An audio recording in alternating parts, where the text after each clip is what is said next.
going to start doing some videos about how to improve at Yu-Gi-Oh! This is more for beginners, the first couple, and how to improve, and obviously just getting a bit of theory behind actually playing the game. Now, I'm going to talk about card advantage and getting value out of your cards in this first video. So basically, card advantage is a key part of this game. You can generally look at someone's board and hand and compare it to their opponent's, and just by who's got the most cards, generally get a feel of who's going to win.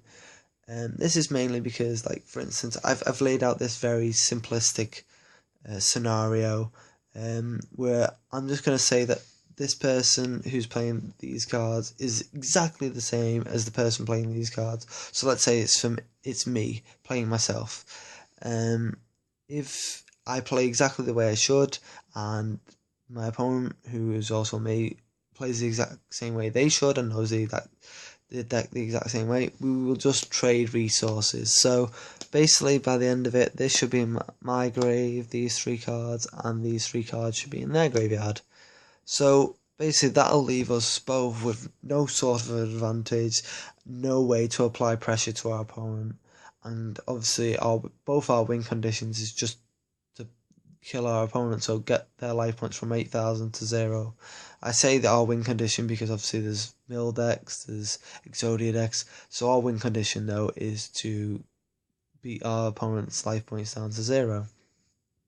Now, if we change the scenario slightly, and this is why I say that you can look at someone's hand, you can look at someone's board, compare it to their opponent's, and sort of have an idea of who's going to win.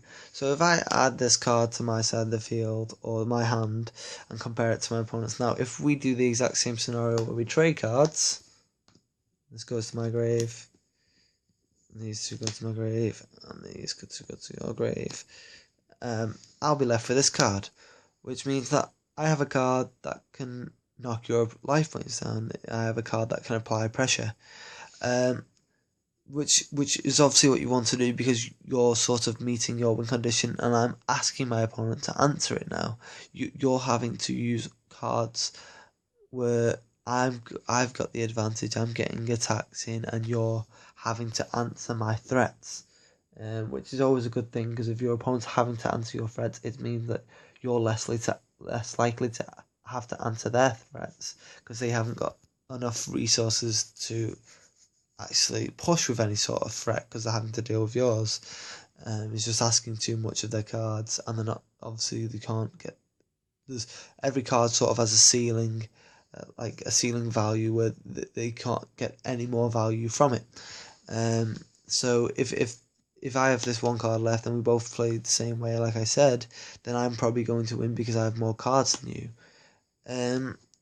Now that's just a brief sort of something to think about card advantage, because obviously that's really key when you're playing a match. You sort of want to get value out of your cards and look for where you can push and where you can just sort of, obviously I've really simplified it there, but you can sort of look for where you can minus your opponent, or where you can plus yourself, so you can obviously gain cards, or your opponent can minus themselves and lose cards. Now, moving on, I'm going to talk about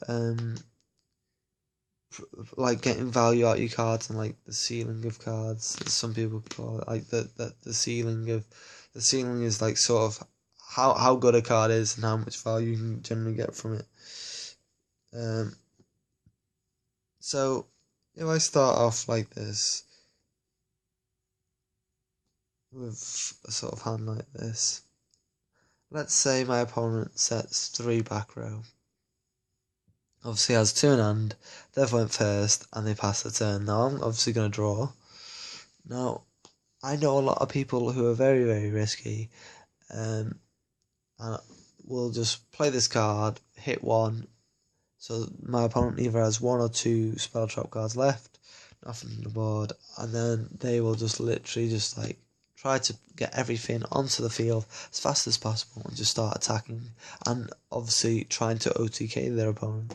Now, the reason this is really bad is because you're basically, if your opponent has a mass destruction card, they're increasing the value of their cards just like exponentially. It's just every time you play a card and they have the answer, like once you start playing loads and loads of cards and committing too much to the board, that their destruction cards, like their multi-destruction cards such as Dark or Mirror Force, Torrential Tribute, they're just increasing in value, and they're gonna obviously wipe out your resources. And you're obviously gonna lose. Like this could obviously work, for instance, at best 50% of the time. And obviously, I'm making these videos for competitive reasons. So if you wanted to get into a competitive scene, 50% of the time isn't going to work for you, because if you're playing like an 8 round tournament and you want to make day 2, winning 4 and losing 4 isn't going to make day 2. You need to win 6 and lose 2, which is 3/4 of the time. You can't. So 75% of the time you need to be winning, which you're not going to be doing if you're just trying to just throw everything at them and hoping they've not got an answer. That's just you trying to it's just trying to be lucky, essentially. Now, a lot of the time I've found myself, if my opponent has 3 back row and no monster on the board, I'll just summon this. Obviously in both scenarios you will add a card, it doesn't matter which card because it's not relevant at this point. But I found myself just attacking with this. Now, bear in mind, you are an 8,000, and life points generally is a resource in this game as well, but knocking them down from 8,000 to 6,600, and then basically repeating this every turn until they have an answer for this card, or until they can destroy this card, is generally a good thing. Like, you're taking 1,400 off them, and then if they set another back row next turn, you're taking, every time this is left on the board and able to attack directly, it's increasing its value because you're getting more out of this one card. Because your opponent eventually, if they don't have a monster to deal with it, they're eventually having to use a trap card to destroy it, which is fine by you because you can just play another card, and then they have to deal with this card, and if they don't have an instant answer, then you're getting more value every time this attacks directly. Now this is really good because obviously you're the aggressor in this situation, so you're being really proactive with your plays. You're asking your opponent for answers, and you're obviously pushing their life points and getting closer and closer to your win condition, which is knocking them down from 8,000 to 0. I don't believe that you need to just hammer and go balls to the wall and just play every card in your hand. Like, obviously if your opponent doesn't do anything for their turn and they have no back row, no monsters, and you can see, like, if you have everything in your hand, like you've opened the nuts and you can see that you've won, then maybe yes, but again, like, it's not always as clear cut as that.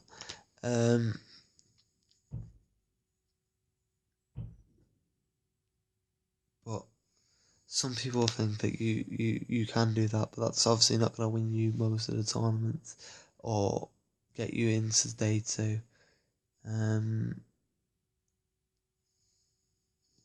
That's it really on this. I've just sort of give a brief explanation on these two. If you got any questions, just leave them in the comments section, guys. I'd be really grateful if you could subscribe as well, and also obviously hit the like button as well if you really liked it. It just gives me encouragement to just do some more videos. And yeah, thanks for listening, guys. Hope to see you soon. See ya.